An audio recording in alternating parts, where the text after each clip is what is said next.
Yeah. It's the man, the myth, the legend. You. Itachi MGTOW. What's good, man? What's going on, man? What's happening? Yeah, so I saw your recent video about not being too attached to anything. Yes. And it makes a lot of sense. I think so too. But what happened? I said I think so too. Yeah. What were you gonna say? I mean, but do you think that that's like a little bit too like I do agree with you to a certain extent, but I mean, like, there's certain things that I do want to like be attached to that I don't want to let go. You know what I mean? Yeah, I see what you mean. And that's the tricky thing about it, because if you're too attached, you suffer because of the fear of losing something, and then if you're not attached enough, you have this kind of emptiness of not really enjoying something while you have it. And that's like the fine line we walk as men, especially as MGTOW men. It's like a very hard it's finding that balance, but the truth is, it's really tough. I guess if this even makes sense, this is what I would say I do. I enjoy things, and like I enjoy them, and I guess you can say I'm attached in the moment, but in the back of my mind, I always know if there is a time where I have to cut my ties with this item or with this person, then I will be ready to do it. Does that make sense? Does that make sense, or is that still confusing? No, that makes sense. That's the best way I could come up with of and because like I mean, like, you don't want to like you want to be like my opinion is that you want to be ready to lose things, but because I believe in the law of attraction, I believe that we our minds and how we think should be made up of 75% of thinking on positivity, and the other quarter of 25% should be negative, because at the same time, even though we want to ponder on good things, so that because of the law of attraction, we get good things back, we should also, in the back of our minds, be very wary. You know what I mean? So I think that we should be very wary of negative things happening, but not like it shouldn't overtake us. You know what I mean? It should still be in our minds. Yeah. Something funny though, man. I find that this world we live in is so much more vastly negative than positive. I'd say like 98% negative to 2% positive. So I find that actually, because the law of attraction does work, but in a world that's so negative, I find that negativity seems to attract more of what I want than positivity. Like if I post a YouTube video called "Bitches Ain't Shit," and all I do is rant for 10 minutes about how I hate women, that video will get much more attention than a video about, loving yourself as a man. People are drawn towards negativity in this society we live in. It's been said that we live in what's called the Kali Yuga, which is like, as like, I don't know, astronomers or spiritual people say, we live in a time of negativity where there's just so much more power in negativity right now. And I'm finding that in all aspects of life. I'm finding when I'm at my job or whatever, when I'm like an arrogant asshole, people respect me and I sell more. When I'm dealing with women, when I'm this like nonchalant, cold asshole with really not much good to say, because they were brought up into negativity. It's like attracts like, and that's what the law of attraction seems to be doing. So in a positive society, I would say your 75%, 25% theory would work. But in a society that's so ridiculously negative, and honestly, not even just the Western society, I'd say the entire world is like this at this point. It seems like negativity, it seems to get you more of what you want, and arguably you could say that's the law of attraction at work. I don't know, what's your take? I mean, you have extreme patriarchies and you have extreme matriarchies. There has to be one or the other. Like, that's what it seems. I'm saying on an even bigger level, on an even bigger level than relationships between men and women. Look at all of the people who are in power. Look at like Donald Trump. How did he become the president? Negativity, hatred, racism, divide and conquer. That's how he got his power. Look at so many people in positions of power. Look at the managers at your job. Look at the guy who's the most successful with women. Look at the number one salesman. They all have this crush and destroy selfish mentality. And when you live in such a negative world with such a negative energy like the one we live in, it rewards negativity and almost shames and destroys positivity. You know, you go around people trying to be this positive, loving spirit. Everyone just tries to eat you alive. They try to stomp the shit out of you. They don't want to see that. They don't want to see happiness. People resent that. You know, it's like everybody's Hades. Everybody is Greek mythology Hades. It's crazy out there. absolutely. We live in a backwards world. So yeah, that's why like people argue that this world we live in is like satanic. It's not Christian, it's not Muslim, it's a Satanist society we live in, and arguably the entire world. And this world we live in rewards demonic behavior. Women reward demonic behavior. Your boss at your job rewards a demonic attitude as far as, what you do at your job. You know, it's this evil, conquer, divide and conquer, crush everyone, stomp, stomp, stomp to get ahead mentality. That's what's rewarded. So, yeah, like I said, maybe the law of attraction works, but you got to look at the society you live in before you decide, which strategy to implement. I agree. You see, but it's more subconscious than conscious. It's way more subconscious with people. You know what I mean? Like subconsciously, everybody really wants negativity. But yeah, it's true. But that creates the reality. Yeah, of course. You see, but I was able to like peep this one thing, and it's like, like why do females view males as so immature when really it's the female that is immature because she cannot stay on topic with a logical conversation. She always the one to immediately act upon their impulses and get emotional. And not only that, but when the female is talking about what the male always watches, right? Men are so obsessed with anime and cartoons and all this stuff that has to do with creativity. But then the woman is obsessed with shows like Empire, the haves and the have-nots, love and hip-hop, which isn't about creativity at all. It's all about destruction. It's all about evil and chaos. So which one sounds more immature? You know what I mean? I mean, like, I'm looking at this society, and, like, it's so gynocentric to the point that there's a lot of hypocrisy in it also because back to my earlier point and back to my current point, just to switch gears a little bit, why does the woman think that men, because, there's this article, Itachi, there's this article that came out a couple of days ago by this radical extreme feminist about how men, have always oppressed women and all that. But men have always oppressed women by protecting women from invaders of other countries. You know what I mean? Protecting women from invaders by conquering other lands that, to help more women out.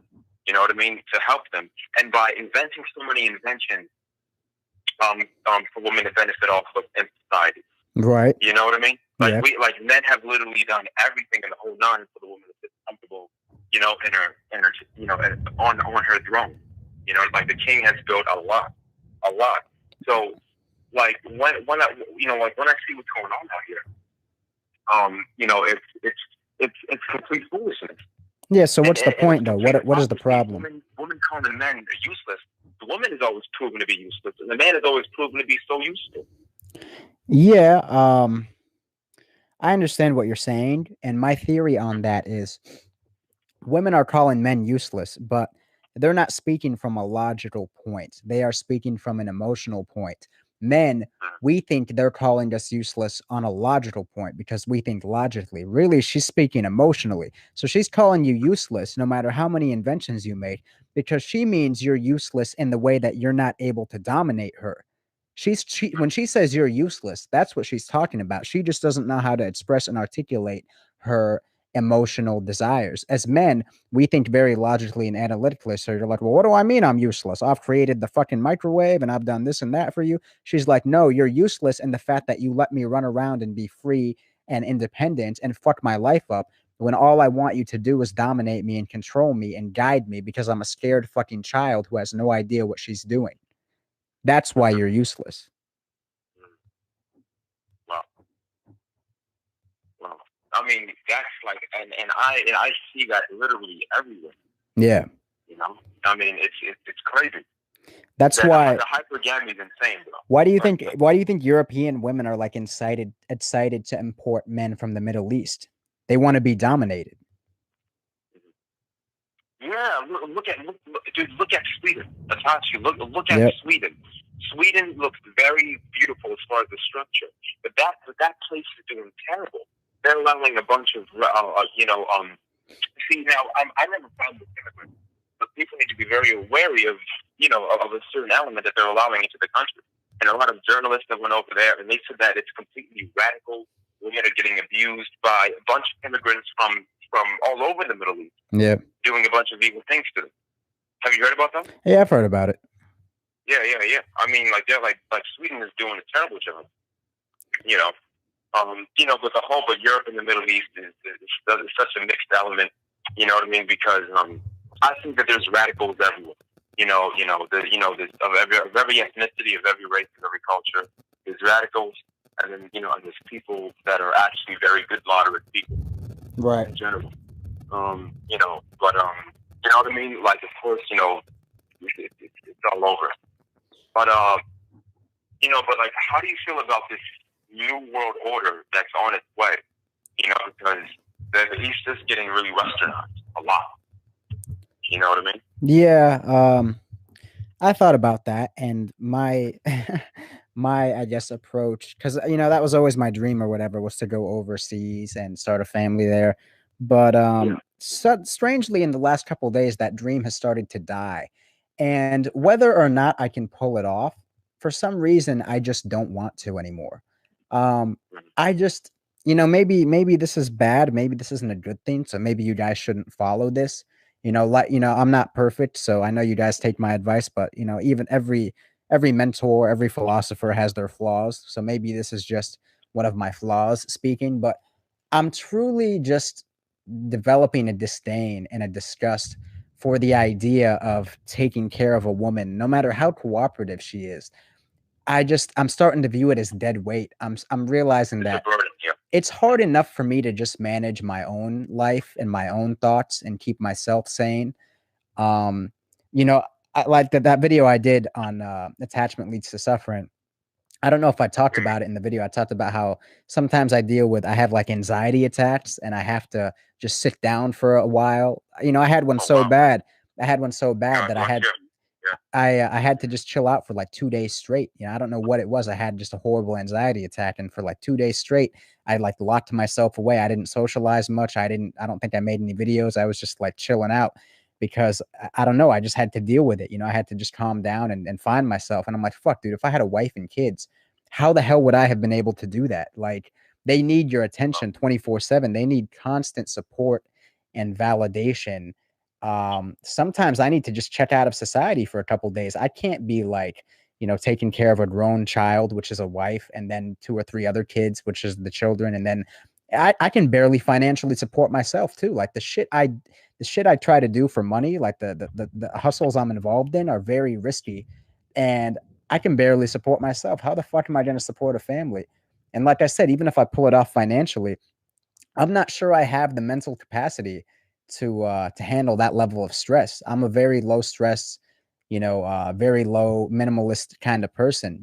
I don't like having any sort of baggage in my life, and I barely am able to handle my own problems. I don't think I'd be able to handle a family. So I'm like, you know what? Even if I could pull it off, I don't think I'd want to. So whether or not the East becomes like the West and becomes feminized and destroyed, I'm really starting to just not give a fuck either way, because it's hard enough just supporting myself as a man in a man-hating society. And I have to work extremely hard just to keep myself mentally stable and not lose my mind. So I'm like, you know what? Maybe it's for the better. Fuck it. That it goes to shit, I'll definitely keep you in my prayers, bro. That's crazy. It's not. Here's the thing. I'm not special. Lots of people have. I don't have like panic attacks where I faint or anything, but I have just these random spurts of extreme anxiety that just kind of hit me like a punch in the face, and I have to just like be like, whoa, I need to chill out. Wow. Yeah, and I think I get it from my dad. I think my dad has it too, but maybe it's genetic. I don't know. But I thought to myself, my dude, like, I've just been thinking lately, like, dude, taking care of myself as a man is hard as fuck. I don't see how financially or emotionally I would be able to support a family this day and age. It just seems like it's becoming more and more, the pressure just gets more and more intense every day of, the shit men can and can't do. not to mention, like I said, it's just very hard financially to support a family. Like I live in an apartment complex, right? And you have like 5, 6 people living in 2 bedroom apartments just to pay the rent. Like that's how bad people are struggling financially. Like you have to have people Well, with 5, 6 roommates, and these are like people in their 20s and 30s that have to have like 4 or 5 roommates and shit just to fucking get by. I'm like, dude, how the fuck would I support like a family of 4 or 5, like me, a wife, and 3 kids? How could I do that? How the fuck could I do that? Like we would both have to be working just to barely scrape by. And then if me and my wife are both working, who's gonna hang out with the kids? It's like, why even have kids if you're not gonna be able to take care of them? And right. like I said, I have certain things I'm doing that might make me very rich to where I could afford to do that. But the shit I Yeah. have to do to get rich is so fucking dangerous. It's like, fuck, dude, is this really worth it? Like, I'm risking my freedom to get rich enough Mhm. to possibly get married one day. Like, I don't know, man. I've just been thinking a lot about it lately. And I'm like, you know what, I hear dude? you. Like, fuck all this shit. Like, you have to become like a fucking mob boss or a drug kingpin or something just these days just to have enough money to have a nuclear I family. know. Like I hear that you. that's how Like a insane it's got. kingpin or like a Yep. rapper Yeah, or a rapper. Yeah, you or have to a become lottery. famous. You have to be like rich or famous or some shit to have enough money to do something that 50 years ago any random guy could have done, you know? Yeah. And I don't know, man. It's just I'm just like emotionally I'm not invested really in that dream anymore, you know? Mhm. Mhm. Wow. Yeah, Yeah. Yeah. It's crazy out here. it is. Before you know it, they're gonna start colonizing other planets. You know what I mean? You think so? It's gonna get. Yeah. See, but bro, I think the Purge. Have you seen the Purge or no? The one The where they movie. run up and kill everyone for like 12 hours? The movie? The what? The movie? Yeah, Yeah, The I've seen movie, some of it. it's basically apocalyptic, Uh-huh. right? And everyone, it's basically survival of the fittest. Everyone just doing a bunch of, evil shit, all that. Yeah, yeah. That's what we're on. That's at the rate that things are going now. That is the kind of route we're on. The Western society, especially America, is curving inwardly, and that's the route we're on now. We're on our way, like we're going on to the first. So the thing with me is that I agree with what you're saying 100%. Yeah. But I mean, if you're on an island and that island is slowly getting eroded by water, and you see a bigger island, and the water is eroding on that island much more slowly than it is on the one that you're already on, man, I just want to jump over there. You know what I mean? I understand. Just instinctively. So I think that's how I have my outlook on, just hurrying up, as a heterosexual masculine man in America. They either want me incarcerated or emasculated. Yep. It's a war ground. I just want to get my shit, transition that into Bitcoin, and head over to the east. And just Yeah. live the rest of my life over there before that point gets overtaken with a bunch of secular shit. Absolutely. You know what I mean? Yeah, and that's my new fantasy is to just like hide my money, and then if I ever have to jump ship, go to the Middle East, but still not have a family there, just be like a MGTOW over there. See, my dream used to be to get married and rich and have the family over there, but now I don't even want that, bro. I'm like, fuck, dude, I might have to jump ship one day. Like, bro, the shit I'm involved, not even like, let's pretend I wasn't involved in some risky shit, right? Let's pretend I was just the average Joe. If I got some sort of allegation or something that I didn't want to face, like let's say I didn't want to go to trial for a crime I didn't commit, I would jump ship and go over there anyways, right? But I wouldn't be rich if I did that because I'd have to leave my business behind and all kinds of shit. So yeah, I'd be forced to be a MGTOW even over there because I still wouldn't be able, because even dude, even having a family in the Middle East is expensive as fuck. I mean, Yeah. so it's expensive either way. But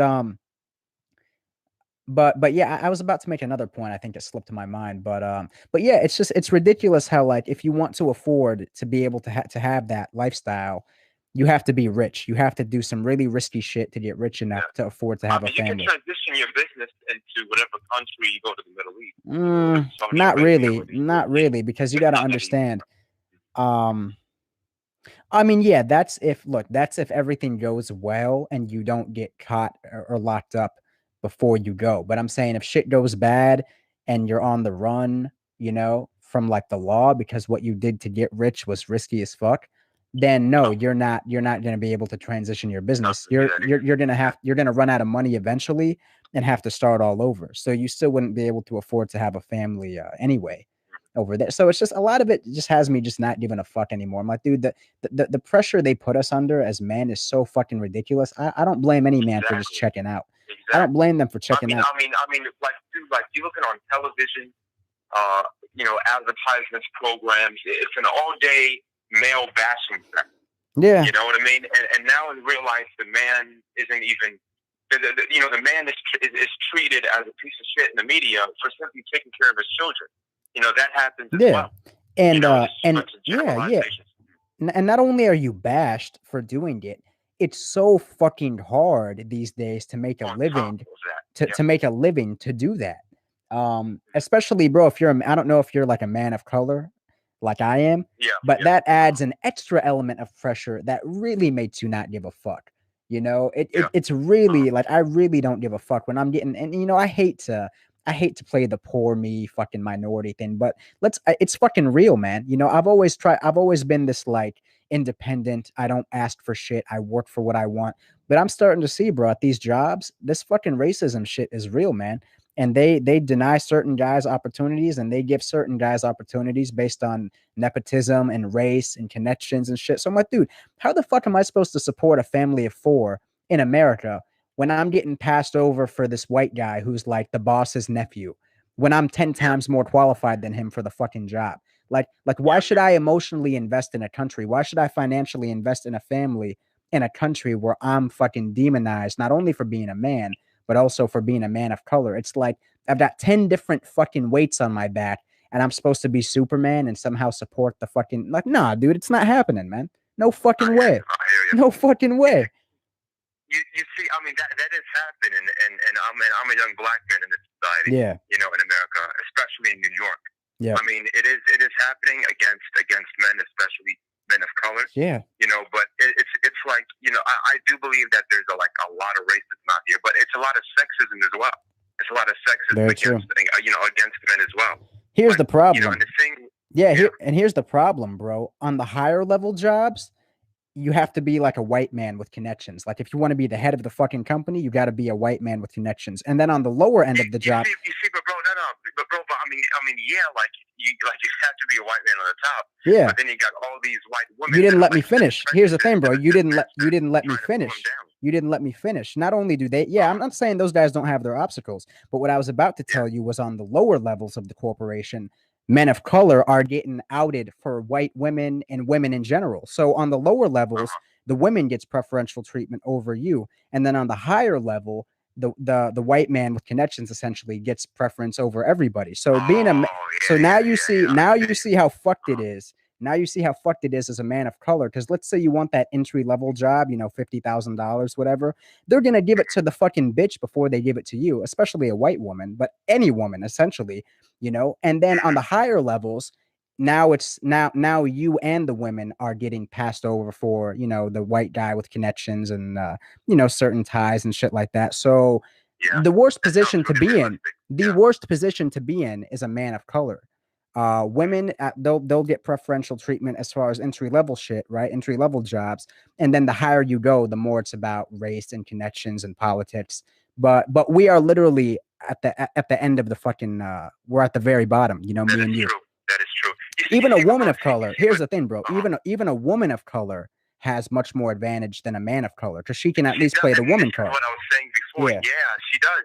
I mean, I was saying that in this last video, that when it pertains to white privilege, they always specify the white male and never the white female, but the white male still does have privileges. Yeah. In the West, it's not as extreme as people may say, but he does have enough privileges to really, really get rich on top of what he does. But when it pertains to affirmative action and the black man, or the man of color, he's always grouped in with the people, but women of color always get their specific affirmative action. Of course. So the man of color has nothing. It always depends on scratch. Exactly. On top of obstacles. Exactly, because corporations have to hire a certain number of women, but they don't have to hire a certain number of men of color, as far as I'm aware. Is there a quota that they? Here's another thing. I think I'm not sure who talked about this. I think it was O'Shea Duke Jackson. I don't know if you heard of him. He's a YouTuber. He was talking about how affirmative action, they have to hire a certain number of, no, not affirmative action, but the race, there's whatever race politics they have in companies, they have to hire a certain amount of colored people. But what they do is they purposely hire nothing but black women. They don't really hire black men. They hire black women because they can kill two birds with one stone. They can meet their race quotas and their affirmative action at the same time. So by hiring women of color instead of men of color, you kill two birds with one stone. You get your minority quota, and then you get your affirmative action female quota at the same time. So being a man of color is literally the worst fucking position to be in, because you don't meet any sort of standard. You know, the women of color, like I said, they hire a woman, so now they check that, and then boom, they check the hiring the minority or whatever the fuck, you know? Yeah, yeah.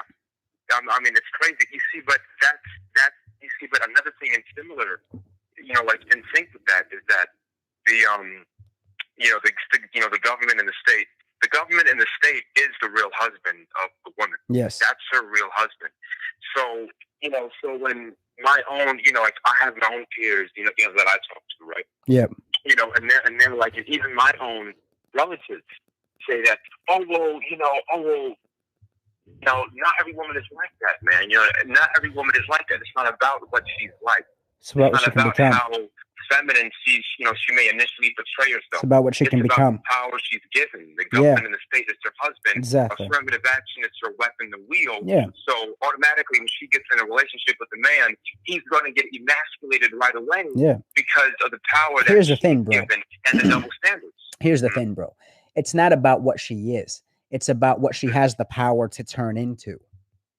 Exactly. See, people say like, "Oh, bro, you fucking MGTOWs, you hate women, you fucking women hater, you fucking sexist." It's like, nah, bro. It's like, nah, bro. We don't hate women. We hate what women have turned into because of the society they've grown up in. Mm-hmm. That's it. That's all it is. Like they think that we're Bruce Banner. That's all it fucking is. People will never understand that. That's all it is. MGTOW just hate what women have turned into because of the fucking society they've grown up in and been brainwashed in. That's all it is. Exactly. That's all it is. Yeah, man. But last question, though, bro. Why Itachi though? Why? Like, I know why, basically, right? But that's the one I originally wanted for my channel. Itachi was the character I originally wanted. That's always been the one I related to the most. I don't know why Kurama was like a last minute spur of the moment decision for my channel, but I always wanted Itachi, and I don't know. Hiei was kind of a sidestep for me. People told me you sound like Hiei you sound like the voice actor who does Hiei and shit. So I'm like, I don't know. I'll try it out. But I finally just said fuck it and went for what I wanted. So I'm like, you know what? It's Itachi MGTOW from now on. Fuck it. I knew I was gonna get a shitload of backlash, but I'm like, I don't give a fuck. It feels right, you know. Naruto was my favorite anime. Yeah, me too. It's mine too. Yeah. Yeah, but what's his name? The YouTuber again? Œvïl Jackson? Oh no, O'Shea Jackson. O'Shea Duke Jackson is his name. It might have been him. I might be wrong, so don't quote me exactly. It could have been a handful of YouTubers. It could have been O'Shea Jackson or Wðmêñ, or one of them said, they made a great fucking point though. They said the woman of color has so much more power because when companies hire, they kill two birds with one stone by hiring a woman of color versus a man, because like I said, they get that woman quota and they get that minority quota all wrapped in one. Yeah. Wow. And even when you go back to I'm not the person who wants to ponder on the history of my own race. You know what I mean? I'm all about pondering on the future and how we can get better. Right. But it really is synonymous with how things were back then. During the slavery of during the slavery of blacks. Right. The black man always had the far end of the bitter end of literally everything, because not only was the man, the white man in power, but even the white woman was also in power next to him, and she was basically, the person who was, who was very bitter that she wasn't the one that was the head of everything. Yeah. She wanted his mantle, so she would act like she's getting oppressed. It's very synonymous with today. And not only that, but she acts like she's getting oppressed, but she would be the one beating on the black woman because the white master man was checking the black woman slave out. So meanwhile, you have all these black women and white, all these black women thinking that the white woman is on their side. No. When they're not, they only want to use them as pawns, of course, to knock the white man off the mantle so she can have that and she'll be the one controlling the blacks. Yeah. Not only that, but the black woman slave was in the white master man's bed. Yep. So she was getting a lot of benefits at all. Of course, bro. 80%. Getting everything terrible. Let me tell you something, man. Another mentor of mine, Warren Lance, he talks about how 80% of slavery was the black man doing the work. The women were in the houses, bedwenching for the fucking white master. The men were the ones out there really getting whipped and doing all the work. And you see the same thing today. You see black women and other women of color getting all kinds of benefits and special programs and fucking Section 8 housing. And then you see black men out there on the side of the road as fucking construction workers and shit. They have to work. They're still doing the bulk of the work. And as far as the whole feminism thing, it's been said that white women essentially tricked black women into siding with them so they could get like 87% of those affirmative action jobs or whatever. And a lot of that was supposed to go to black men. Like 87% of them were supposed to go to black men, and they only got like 13% or some shit. The point is black men got fucked out of a lot of jobs they were entitled to. But yeah, it's all just, dude, like, and I hate to fucking turn this into the fucking race show because I always try to stay away from that. But I'm a Middle Eastern man in America, and you're a black man in America. So we see how fucked this shit really is for us. And basically the moral of the story is it's very hard to give a fuck about raising a family in a country that spits on you left and right and passes you up left and right, no matter how talented or qualified you are. Yeah. That's just the moral of the story. Yeah, I mean, it's really sad. It's really heartbreaking. Yeah, it's terrible. But what are you gonna do? But what are you gonna do? Like what we've always done. And that's just naturally, evading everything and just survival tactics and just walking away. Really, that's all you can do now.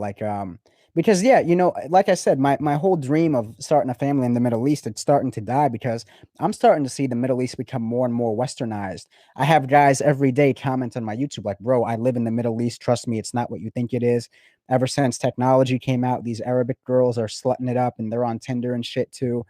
And I'm like, fuck, bro, it really is becoming just like America. I'm like, you know what? The game is over, man. I'm starting to think like, fuck, dude, the game is over. Yeah.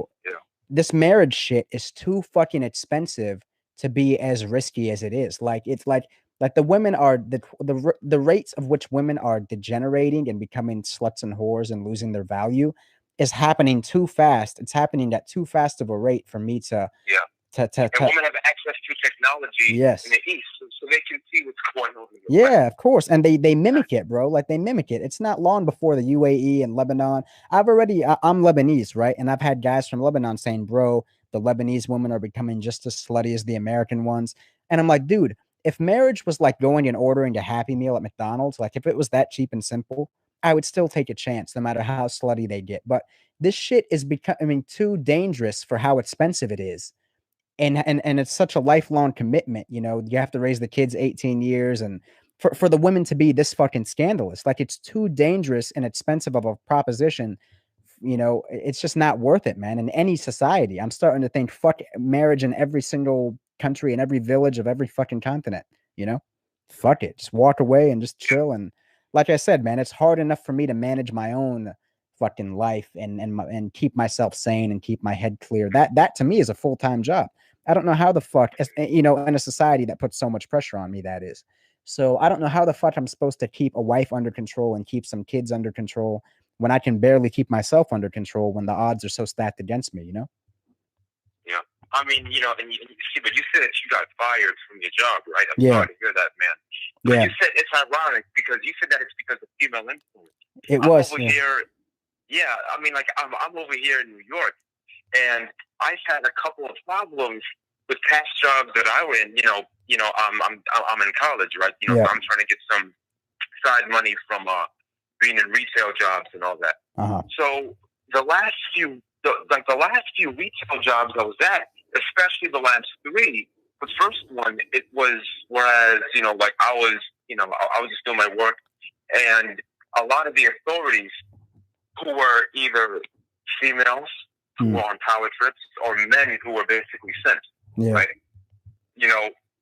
There were double standards between the sales associates, and there was some who were women, and they had a problem with me simply giving them the same energy that they initially gave me. Of course. So they report to that, and they said that it was my own undoing and that it was my fault, and etc. and all that. I'm dealing with all these ghetto female customers, and apparently I'm still seen as the one with the attitude. You know what I mean? I mean, this second to last job I had to actually leave because the authority, it was so womanly. If that's the norm, then males picking on women should be just as much of a norm as well. If you want to be equal. You know what I mean? So I had to, and this was the authority figure doing. So I had to call the corporate, let them know, what was going on. This last job, they kept on, like I thought the interview went really well. This last job I was at, but this authority figure, this person deliberately put down the wrong information, for me not to not get the job, for me not to go through with it. Exactly. Yeah. So I had to keep on calling agencies and all that, and they were like, "Hey, nothing is wrong with your background check or anything like that. This person, this employer, just put down the wrong number or so." I'm like, "What?" Oh yeah. Let me, and it's just it makes you so discouraged. Why even fucking try? I got a story for you, man. A couple of weeks ago, I went to interview at this company, right? And look, 4-year college degree. Now I really don't have a degree, but I know for a fact they don't verify. I have friends who work there and they've lied on their resumes. They don't verify. And I have very good work history, and I'm very great in an interview, right? Now the dude who interviewed me was this old racist white dude. Now look, man, I'm cool with old white guys. I've associated with old white guys, but when you're dealing with an old racist Korean War motherfucker, you fucking goots, you killed my people. It was one of those fucking guys. And it was some fat bitch interviewing me. And throughout the whole interview, you know how I talk, right? I'm very cool. I'm very calm. I'm very collected. I was, speaking in the interview the same exact way I speak to you. He's like, "So what makes you think you can work here?" I'm like, "Okay, that's a pretty blunt question." That's literally how I responded. I'm like, "Well, I have a pretty good sales background. I'm great with people. I'm social. I'm good at, meeting people face to face, or if I have to sell things over the phone, I'm comfortable either way." That's how I was speaking. I'm like, "I have a great history. I have a great resume." And he's like, "Yeah, I don't know if you'd be a good fit." And I'm just like, why wouldn't I be? I know, right? Dude, the dude was so you can tell he's just "I hate brown people." It was written on his fucking forehead. And then the fucking woman sitting next to him was just co-signing all the fucked up shit he said and yeah, I don't know, we don't know. And they were throwing these crazy hypothetical questions at me that would never happen in real life. Fucking, let's say you have a customer who's fucking high on crack and he drives his fucking car through the window and he needs you to sell him a product in 30 seconds. Could you do it? I'm like, I've never heard of some shit like that in my entire life, but yeah, I could do it, easily. Yeah, I just, I told them look, I have tunnel vision. I just hit the ground running. I hit the phones. I generate sales. That's what I do. That's what I'm ready to work. And I even asked them, I told them I understand you guys are having trouble filling the night shift, right? You have an interview. My recruiter hits me up and says, "Yeah, you didn't get the job." And I'm like, "Why the fuck not?" And she's like, they didn't care to write, and he doesn't get the job. What could it possibly be, bro? How the fuck did I not get the job? And the guy refused to say why I didn't get it. I'm like, okay, this sounds like some racist shit to me personally. And then it got me thinking, and I wasn't even so mad about that. Here's the thing. That's not what pissed me off. What pissed me off is what if I had a family? What if I had kids and you just stopped me from eating and supporting my family? That shit really freaked me out. And I'm like, dude, I can't afford to have a fucking family. How the fuck is that going to work, bro? What if I already had a couple kids and a wife and this fucking guy just now we're starving or some shit? Luckily I'm not in that position, but what if I had a family? I don't know. I don't know. But you're in Florida, right? Yeah, I'm in Florida. Well, that's the South. It is the South, yeah. It's true, but it's dude, what if I had a fucking family in the South? That shouldn't be a thing. That shouldn't be a problem that I'm in the South. I should be able to just no. I mean, it's the South, so that means that there's going to be a lot more open races. Oh, I know that. I understand completely. I understand what you're saying. I'm saying that shouldn't be a thing. That shouldn't be an obstacle. And that's why men of color, especially starting a family, especially in the West, is fucking crazy. Like, it's crazy as fuck for white guys to start a family, but for men of color, even more, because it's way harder for you to get jobs. You know, straight up. Yeah. How do you feel about that? Yeah. No, I mean, I completely agree, because not only do you have, you know, not only do you have the women who are all together as feminists, thinking that all men are the devil, or Bruce Banner, the Hulk. Yep. Right? Thinking that, thinking that we're just monsters waiting to be awakened. You know, because that's how they were brought up. You know, that's how these women were brought up to think about males.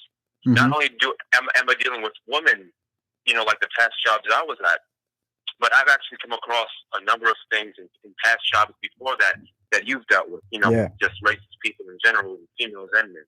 Absolutely. So as what happened? Yeah, I said absolutely. You know, you're right.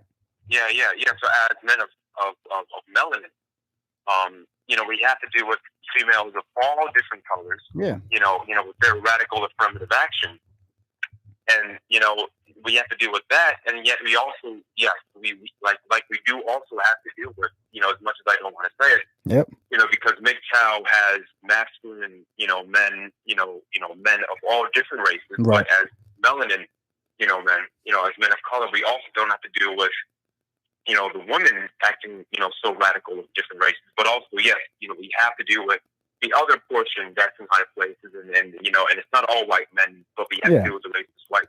Yeah, and look, we're not saying, you know, we get both types of exactly. And look, we're not retarded. We know most white men aren't fucking racist pieces of shit. You know, we know most of the people. There's 92 people listening. We know most of you are not, you know, the white guys listening. We know you're not racist. It just happens to be that for whatever reason, some of the, not even some, I'd say a majority of the white men in power at, you know, careers or corporations or whatever, seem to have a really fucked up racist mentality. That's just been my experience. A lot of white men in power seem to be the fucking racist ones.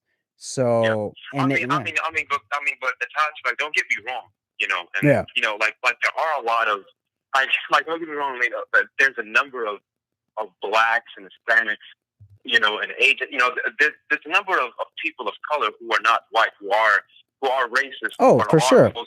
Here's the difference, though. White people as well, but white racists are the only races of a specific race that have power. Yes, you know what I mean? Yes, that's what I was going to say. Yep, absolutely.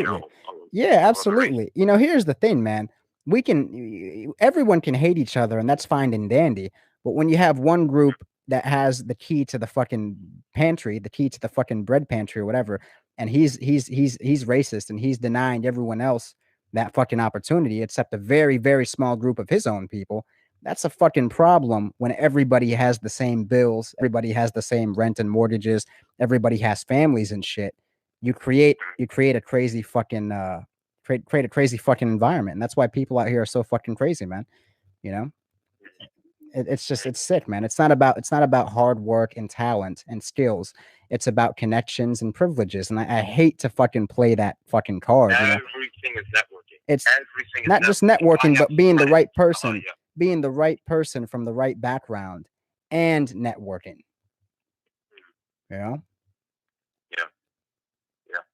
I mean, like, I have friends from Manhattan, you know, and they're like, dude, like, we have this apartment and everything, but like, I know the landlord, you know, and this is like up in Manhattan. Yeah. And you know, and my son, not literally, I say it figuratively, you know, he's one of my friends, not true friends, but like one of my peers, you know, whatever.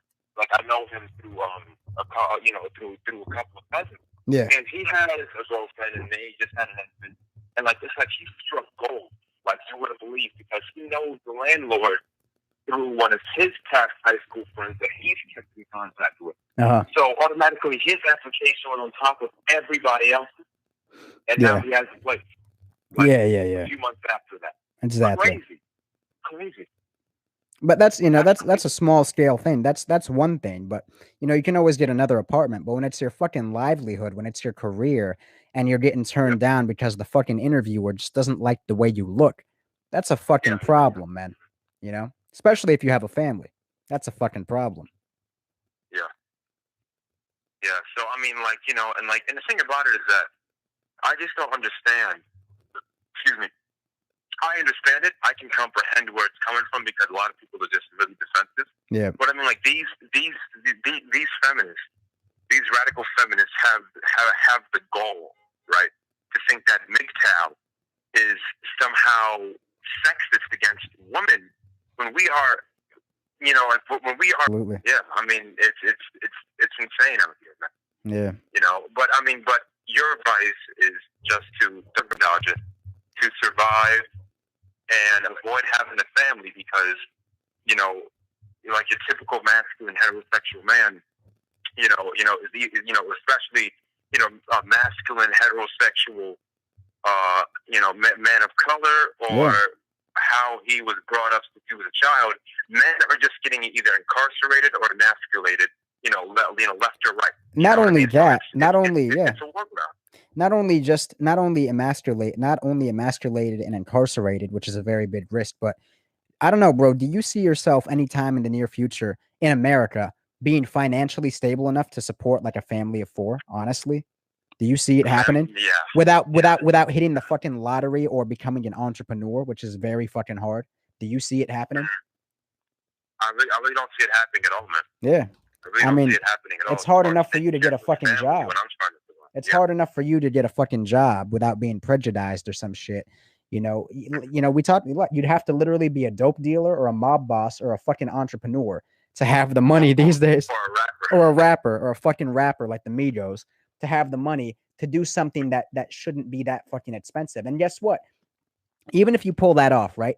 Even if you get the money, even if you pull the strings and you somehow, by the miracle of God, get the money to have the family, look at the quality of women you have to choose from.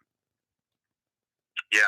So just because you became like a damn McDonald's Happy Meal. Exactly, bro. Just because you had the fucking wit and tenacity to become the fucking mob boss doesn't mean that the quality of woman you're gonna get is like the mob princess from 50 years ago. Like just because you had the balls to do what like fucking JFK did and become the most alpha male in the fucking America, there's no more Marilyn Monroe's left or whoever or whatever Kennedy his wife was. The point is, like, there's no more classy, loyal women these days anyway. So even if you pull it off, you're still not really going to get the fruits of your labor, I hear you. You see, but I'm on television and I'm looking at women complaining about, there's no more real men or real men are intimidated by women embracing masculinity. Masculine men are not intimidated by masculine women. You know what I mean? No, not at all, man. Like we're not. We are sexually unattracted to masculine women. Oh yeah. You know what I mean? Because dude, honestly, man, you see it in literally every single relationship, whether it's heterosexual, whether it's homosexual, regardless of race, culture, and gender. You see a person because they're both strong and independent, and they're going to both keep on butting heads because they're both trying to be the leader of the other. Right. You don't see two feminine people because they're both very submissive. They'll eventually drift away because nobody's taking the mantle as leader. Right. So masculine people do not romantically attract masculine people, nor do feminine people attract other feminine people. So men who have naturally been embracing masculinity for millennia are not going to be sexually attracted to women who's doing it for the first time in their lives, and it's unnatural because their masculinity, their strength and independence for the typical Western female is not natural because it is affirmative action, preferential job opportunities, radical affirmative action actually, and the state and the government not being the wife of the man, but only being the pimp and the husband of the woman. So these women's definition of strength and independence is completely artificial. It's not even natural. So what makes them think that they're going to get a strong, independent, real man? I learned really quick in this kind of secular, backward, and unnatural society, this dysfunctional and evil society, that if I'm not committing any violence to anybody, including myself, if I'm not committing any violence at all, and society or most people have the nerve to tell me that I'm not being a man for whatever I'm doing that's non-violent, then I know that I'm doing the right thing. You know what I mean? Honestly. Yeah, I hear you. Yeah, and it's funny, like all the stuff they shame you for doing is the shit that gets you results. You know, like they shame you for being a fucking asshole, but these women are fucking assholes. So everything people shame you for, that's what you need to do to get ahead. I wouldn't listen to anything anyone fucking says out there. Yeah, because I mean, as you said before, people, the way that we've been indoctrinated, people just love negativity. They are attracted to it subconsciously. Females are being brought up as assholes ever since they were at birth. You know something funny, they bro? They just have a good way at deceiving other people to think they're not, but yet they're somehow always attracted to the asshole guy because these females are assholes. Assholes attract assholes. Yeah, it's true. And these women are depressed and miserable. And I noticed ever since I've been giving off this, like, I don't give a fuck about literally anything vibe, just super, super asshole, super like pessimistic, fucking arguably even self-destructive vibe. Like literally, I don't give a fuck about my health, my fate. Now, of course I give a fuck about my health, but like I'm presenting myself as this guy who's not afraid to lose anything. I'm attracting literally 10 times the women I used to attract because they can relate to that, because they hate themselves so much. So when they meet a guy that looks like he hates himself or looks like he's just this like masochistic piece of shit, they can relate to that because that's who they are deep down. That's what they respect. That's what they relate to. Exactly. This girl I was talking to, man, I'm going out, this fucking app. I'm going to go fuck this chick at like 1 a.m. This like Filipino girl. I'm going to her place. She gets off work at midnight. So I'm going to go bang her at her place, smoking hot body. She was like, what I was attracted to, I asked her, like, what did you like about me? She was like, honestly, you just seemed like kind of sad. And I don't know what it was. Like something about that resonated with me. She's like, I have a thing for sad guys. And in my head, I'm like, that is the most retarded fucking shit I've ever heard in my entire life. But she resonates with that because she's fucking sad and miserable inside. And so she's like, that's like, I don't know, like attracts like, negativity attracts negativity. Maybe she wants to fix me. I don't know. But if I was this positive, fucking happy-go-lucky guy who eats like at fucking Whole Foods and does like meditation, she would be like, that's kind of boring. But because I come across as this like sad, emo, fucking anime villain, that's like my vibe in real life. That's like what I guess I'd come across as. Women are drawn to that because it's like, it's the negativity they see in themselves. It's the negativity they see in themselves, It's fucked. Like, that's something out of some horror movie, to be honest with you, but it's real. Yeah. Dude, I swear to God, bro, I'm about to start like painting my nails black and wearing fucking eyeliner. I'll be getting more bitches than ever. Like total dark cloud, total fucking negative, depressed, like emo rock star. I'll be fucking swimming in bitches, man. Well, hey, man, at least we know where all these creators of these animes and horror flicks get their inspiration from, am I right? Yeah. For real. Crazy. All right, Itachi, it was good talking to you, man. I appreciate the call, bro. Yeah, appreciate the call, man. All right, man. Take care, man. We'll talk to you the next time you got the live stream going up. Absolutely, man. Brother. Definitely. Keep doing your thing, man. It's gonna, I don't want to say that it's gonna get better, but like it'll only get better the more that we learn on how to survive in this evil world. You feel me? Absolutely, man. Absolutely. Yeah. Appreciate the call. All right, Itachi. All right. Yeah. Call from. Caller, you're on the air. Hey, Karuma, Gary. Oh, what's up, man? Oh, now it's called Itachi, right? Itachi MGTOW. Yep. It's every 2 days I change my name, so it's right now it's Itachi MGTOW. Oh, who is that character? I'm not into anime, so I'm not real familiar. It's a character from the show called Naruto, and basically he basically killed everyone in his village. He killed all his own people and left the village. So he's kind of a man going his own way. And then later in the show, they found out that he was forced by the government essentially to kill his own people. Otherwise, they were going to do it instead. And that would have created a war between his village and the other village or whatever. So he chose to bear all the blame and be the bad guy to keep the peace between the between all the villages and stuff like that. You know, you have to watch the show to really understand it. But basically, he's the good guy who everyone thought was the bad guy for the longest time. Okay, I've never seen the. I've never seen The Matrix. I'm somewhat familiar with the characters only through the MGTOW guys. Yeah. Who was Emo exactly? Well, we're not talking about The Matrix. We're talking. No, I know, but emo. When you were talking earlier about emo, I only brought that up. No, emo isn't a character. Emo isn't a character. When I said being emo, I meant being.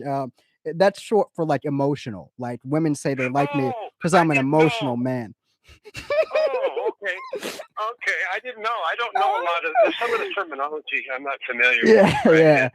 No. Isn't there a character in The Matrix called Emo? No, that's Neo from. Neo from The Matrix. Neo. I'm sorry. Yeah, that was it. I forgot Neo. Neo, yeah. Warren Lance's latest video today, he talks about this Neo. Yeah. Okay. And how he talks about how I forgot how he said it. There's a side of us that wants to succeed, but there's a side of us that's very strong that wants to tear us down. Right. You know, within ourselves, and he says, I guess apparently Neo is that character. He wants to be the guy that really pursues his dreams and everything, and really truly is the alpha guy, but he doesn't believe it, and so he settles for the guy who just gets what he can. And you know, does that make sense? Yeah, it makes sense. It makes sense. But no, I was wrong. I'm sorry. I didn't know what emo meant. I'm sorry. Yeah. No. I've never seen The Matrix, and I didn't know what. I've heard of the characters in The Matrix. You know, like through MGTOW. You know, like Neo. Is it Neo? Yeah, Neo.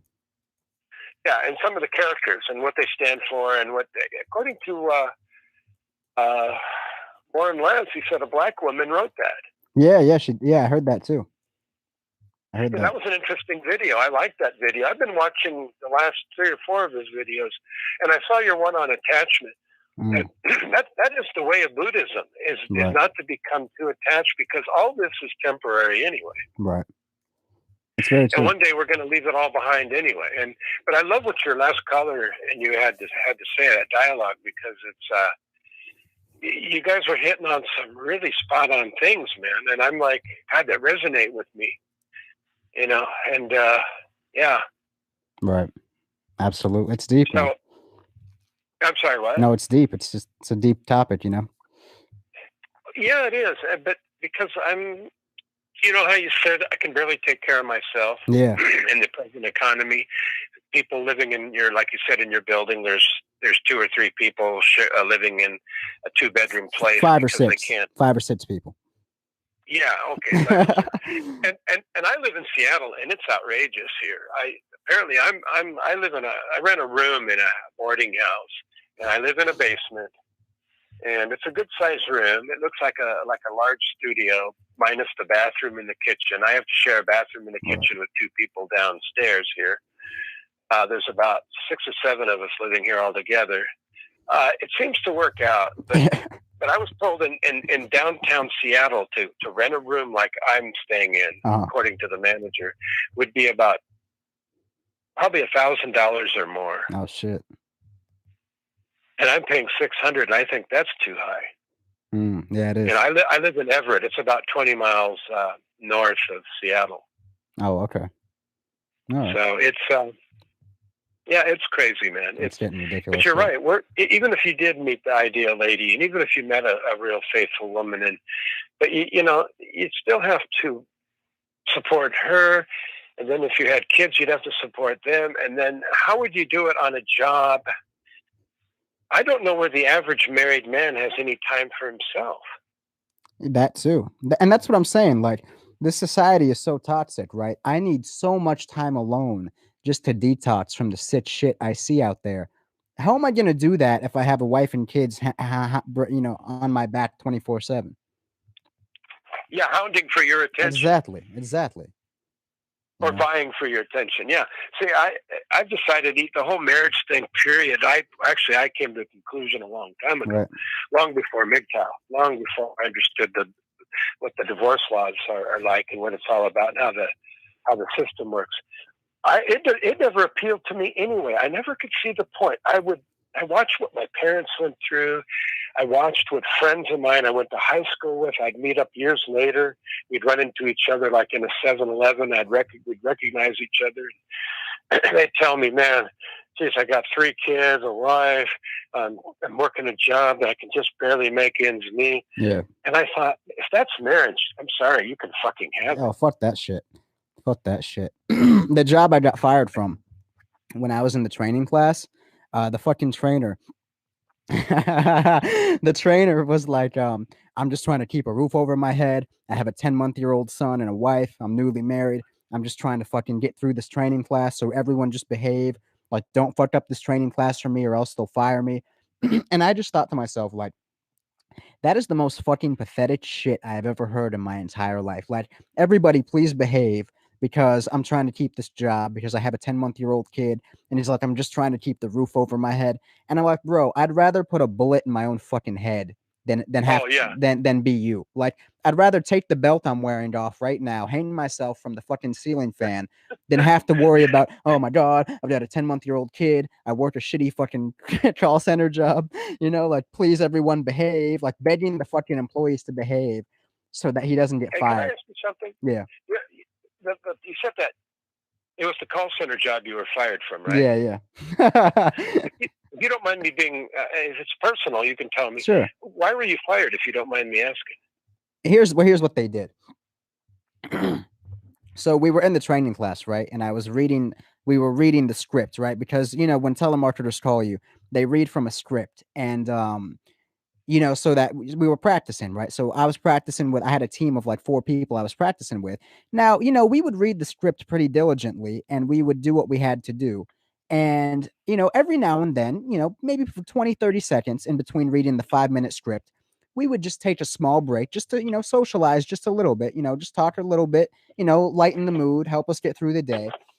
Now, when I got pulled into the office, the HR guy was like, we were told you were socializing during the training. That is not acceptable. We will be terminating your contract immediately.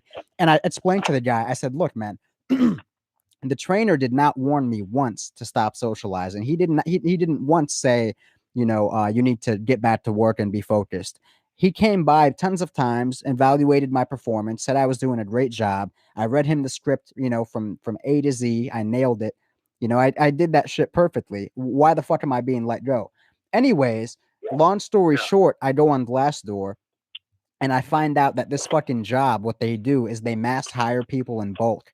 And then what they do is during the training, they fire about 90 to 95% of them and only keep maybe 3 or 4 people that they think have the most potential to do the job. So you think when you pass the interview that you got the job. No, the training is actually the second step of the interview. And depending on how much they like you, but they don't tell you that. They make it seem like it's because you're a fucking asshole that they fired you.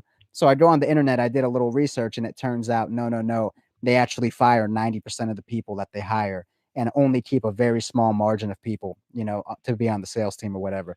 So, but that's kind of besides the point. The point was that the fucking trainer was like, even he was scared of losing his job. Like he even admitted that he's easily replaceable, and he was terrified of losing his job because he has a 10-month-old kid and a wife, and his wife would probably leave him if he fucking lost the job. And I just thought that was the most fucking pathetic thing I've ever heard, you know? Wow. Yeah, that is. I have to admit. Hey, I wanted to ask you. You said you went for an interview. I heard you in your talk conversation with that gentleman. Yeah. When he was on the air. Right. I was listening to that, and that sounded really fucked up.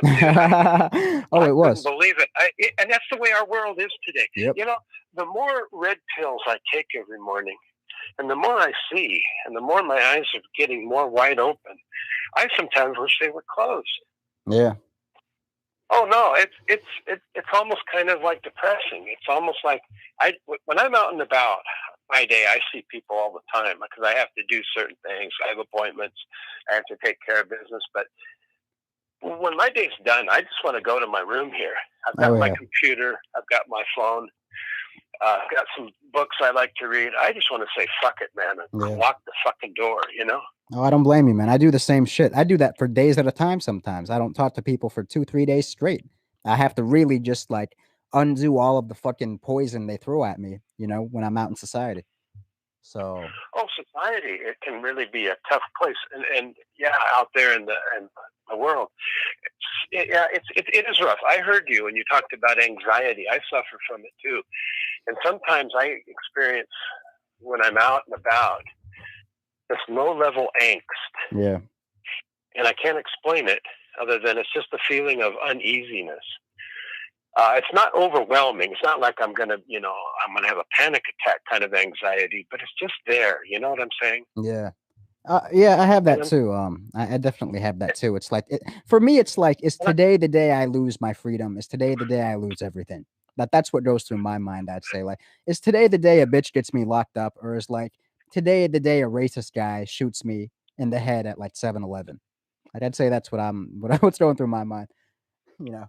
Well, that shit could happen. You know. Oh yeah, easily. Nobody's beyond it. I mean, oh, yeah. You know, I could step out of here. I'm at home now, but you know, when if I were to step out here, you know, who knows what's waiting in the big bad world out there, you know. But see, this is why I try to enjoy the moment, the present, as much as I can, because I know it's not, you're right, in the back of my mind, I know it's not going to last forever. So why not enjoy it now? And then when the next thing comes, it comes. You know what I'm saying? Yeah, absolutely. And that's the way I'm trying to live my life. And I'm trying to live it low key, minimalist, like you said. Try to find that center of peace within myself. You know, I wish you would have more videos like the one you had on non-attachment. You're right. It seems like there's only 2% of people that would love those kind of videos, right? Yeah. But the majority, it's all this hate bullshit. You know what I mean? And you know, for example, and I'm not trying to shit talk any of my MGTOW brothers, and even my videos, you'll see, bro. Go on my channel right now. My top 5 videos all have the word woman in the title, and it's look, there's a positive message at the end of the story, but the title has something negative to do with women, like the #1 problem with American woman, or her womb is polluted, or she missed her chance. Those are like my top 3 fucking videos. Go on anyone else's channel. Go on like MGTOW Darius, even go on like Sunrise Hoodie. Their biggest videos are like how to or like identifying the gym thoughts. I believe that's like Sunrise Hoodie's biggest video. Darius, I think one of his biggest video is like destroy her ego. It's all centered around like negativity. Now they have a positive message in the videos, but the title would allude to something negative. And those are the videos that get the most attention. Same thing with my videos. You know, my top 5 biggest videos are arguably the ones that seem the most negative and have almost like a woman-hating demeanor to them. Now, of course, you watch the video, you find out it's not that. But it's like, if you want to get the views, you have to say negative shit. So yeah, I could do videos on positivity and not being attached and stuff. But this negative matrix we live in even affects the MGTOW community, you know? Oh, it does, especially. Yeah, I agree with you. I couldn't agree with you more on what you're saying. And yeah, I get that. You know, sometimes I'll listen to people like Element, you know. Yeah. And I was listening to him last night.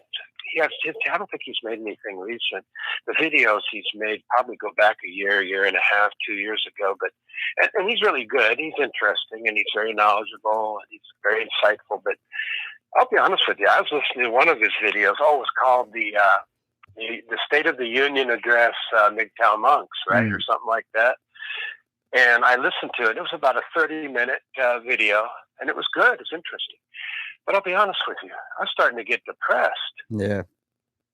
No, I was, when he started talking about, you know, when shit hits the fan, if and when it does. And I'm thinking, oh, fuck. You know what I mean? It's that, oh, fuck. Yeah. Yeah. You know, I don't know how to explain it. You know, I'm sure you can hear it in my voice. And it's really, it's tough. I mean, you have a good way of articulating things. Right. And I admire you for that. I think a lot of, you're very intelligent, you know, and so that's why I like talking to you. And the last caller you had, he was very spot on, man, incredibly spot on. He said some things, man, that I thought, God, he's hit the nail on the head. Yeah. And you're right. It isn't women that MGTOWs hate. It's what women have become as Exactly. socially engineered by society. Right. And the media, you know. And you're right. They become bigger sluts. And it's sad, isn't it? It is sad, yeah. You know, I guess the best a guy can do, like at your age probably, is just get on Tinder and fuck as many as you can. But the only thing is with that is that probably gets old too, and you also take a lot of risks. You know. And well, you know, I'm not your father. I'm not your mother. I'm not here to tell you what to do.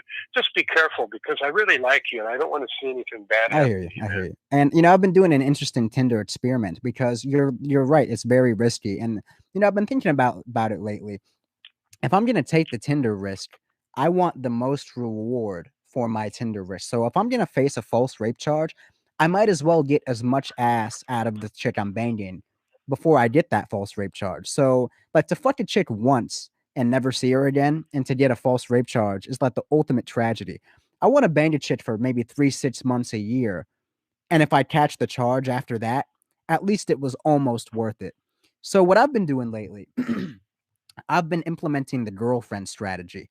And I find that this actually protects you way more because when you're talking to a chick for months and and you have like a long history of your text logs and your chat logs, and every little fight you guys have, you see how crazy she is and she texts you crazy shit.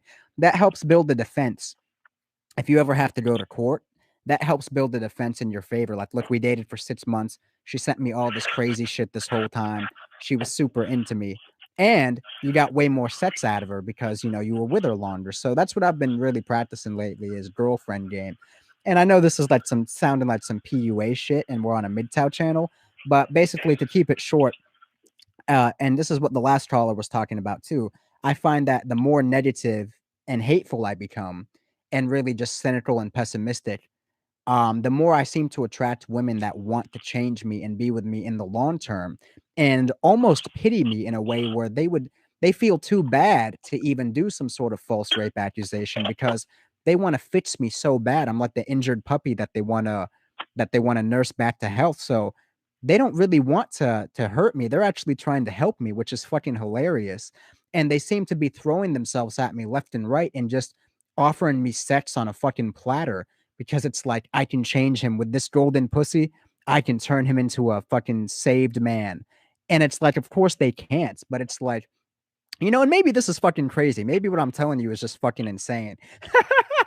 But it seems to be working very well. And I seem to be getting better treatment from women. The more like the more I seem like an injured puppy or some shit, the better, like it triggers their loving, caring side for some reason. Like, I don't know what it is. Like, I get zero resistance and they just seem to cooperate with me. And like, it's almost like they're on my side. It's really weird, but it's like they give their affection to the guy that is the meanest, coldest piece of shit. And they punish and demonize the guy that is positive and cheerful and actually wants to love them and build a life with them. Okay, let me ask you something. Yeah. Isn't that fucked up? It is. It's insanely fucked up. And like, it's insanely fucked up, but it's like, this is the world I live in. This is what seems to work. And I'm like, well, shit, if I'm going to take that risk, this seems like the safer way to do it. At least they want to help me. At least they're not trying to destroy me by me coming across as this like fucking loser, piece of shit. At least they're on my side temporarily. I don't know. But and it just well, seems it like to be working for you. Yeah, it is working. Yeah. Better than anything I've ever done in the past. I've just been this like, I have this vibe about me where like I could go at any time. Like my vibe when I'm around women is like, look, I live such a dangerous fucking life, girl. I could get locked up or killed at any time, baby. So I don't give a fuck about you or anything else. And she's like, oh, and it's like she just wants to fix me and like nurture me and put me on the straight and narrow path. And I'm not retarded. I know that if I ever let her put me on the straight and narrow path, she would start to hate me and resent me because now I'm boring. Now I'm not a challenge anymore. But as long as I'm a challenge, I get the most cooperation and submissiveness, and I get the closest thing to femininity that she can provide. It's still not real femininity. It's still not real love and respect, but it's the closest thing that her little fucked up mind could produce to femininity and love and support by me being the exact opposite of that, which is fucking insane, but that's what it is. Well, you know, the more I listen to you, and the more I heard that video. I watched that video. I heard what you said, and just what you said now. You know, I'm not 22 anymore. I suppose if I was 22 and in this time, I would be on Tinder myself. I think at this point in my life, you know, I'm not a bad-looking guy for my age, but but I'm not exactly Mr. Rich, big bucks, nice car, all that stuff. I think, you know, I'm just better off saving a few bucks and going to Vegas, like I said, and just finding me a professional, lady of the evening, and fuck the rest. I mean, and there's no risk with that, you know. So I mean, hell, I think I'd rather go that way, because I'll be honest with you, I'm really afraid of this time we're living in, you know. Right. I'm not a wuss, you know, or anything. I'm just, you know, I just don't want to, I don't know. I just don't want all the problems and things, you know. There's, you know, like you said, you got enough to deal with, right? Just day-to-day living, you know, and so why add to it? I'm trying to live a relatively Zen kind of calm life. You know what I'm saying? Right. You know, at least that's what I'm striving for. And I think it's the way to go, especially at my age, you know. And I'm not a young spring chicken anymore, but you see, when I was a younger guy, you know, back in the 70s and early 80s, there wasn't all this bullshit like it is now. There was bullshit. Yeah, it was probably just starting, but it wasn't like it is now. You know what I'm saying? Absolutely. Yeah, I feel for you guys, man, that you have to go through Tinder and fucking PO. Oh my God. You have no idea that this society makes us like fucking sociopaths, man. Like the young millennial guys, the Gen Z guys, we're literally like walking sociopaths in this fucking environment, man. You have no idea. Oh yeah, it's terrible. It is. I like I said, I feel for you, man, especially at your age, because at your age you should have been like enjoying it like I did. You know? God. And I'm not saying that to rub it in. No, I'm just happy someone. Like, as a matter of fact, I'm just happy someone got to be happy. You know, I'm just happy that at least you got to be happy at my age. That alone is enough for me to feel some sort of, you know, happiness. Well, I appreciate that. That's really cool. You're a good guy, man. Yeah. And I hope whatever works for you works for you, and you know, pursue your dreams and whatever you want to do, because you seem like you have a sharp mind. And as far as those people that wouldn't hire you even when you were willing to work the night shift, fuck them. Yeah, absolutely, fuck them. What a bunch of assholes! I would have hired you in a second, man. That means the world to me, Jerry. I would have. I would have said, "You're the man." Right. I am the man. Jerry says I'm the man. That's perfect. Anyway, I'm gonna let you go, buddy. All right. Talk to you soon. Anyway. Yeah.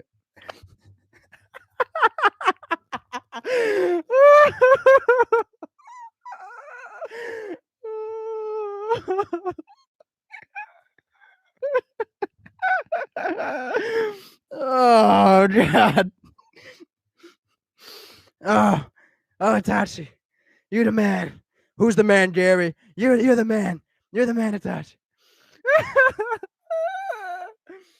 Oh God. Who's the fucking man, Jerry? Oh, you're the man. You're the man.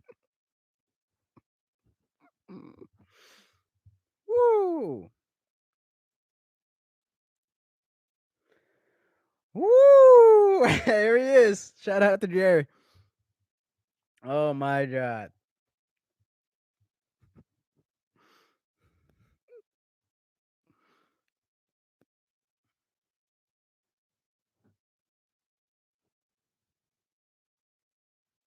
Woo!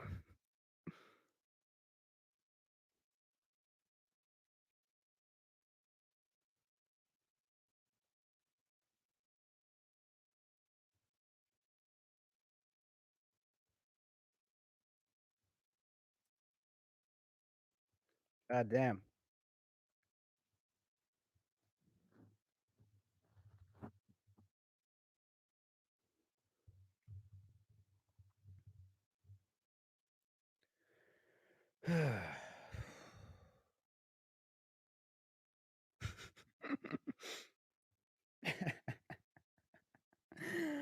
Oh God. Oh God.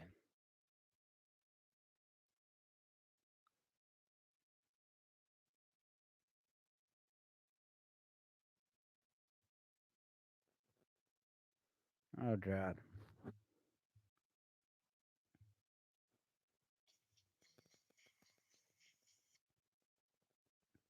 All right, guys. I think that's it for today, man. I'll talk to you guys. I'll talk to you guys later, man. Some fine lassies at the soda shop. Yo, Diamond Life, man. He's gonna meet some bad bitches at the discotheque, yo. What do you say, me and you, hop in my Cadillac? Maybe we'll go to the drive-in. All right, man. I'll talk to you guys later. Peace.